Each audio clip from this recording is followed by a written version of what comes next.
Trilomba Pramuka Penegak Kuartir Cabang Gerakan Pramuka Kota Palembang dilaksanakan pada 19 November 2017 di Bumi Perkemahan Cadika.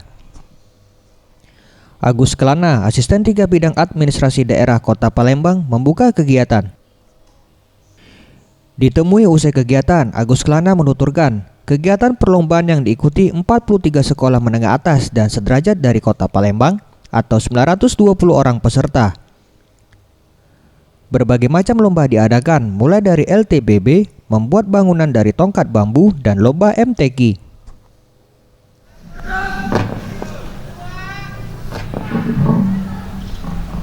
Pesertanya ada 920, mana setiap sekolah itu mengirim 2 regu dan setiap regu ada 10 orang, jadi masing-masing sekolah 20 orang.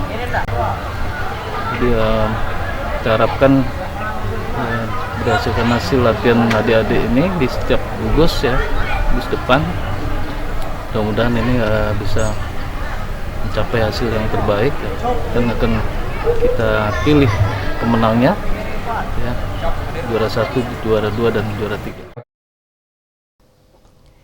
Diharapkan melalui kegiatan ini dapat memupuk kedisiplinan, kekeluargaan, saling menghormati, dan sportivitas antar pramuka di Palembang.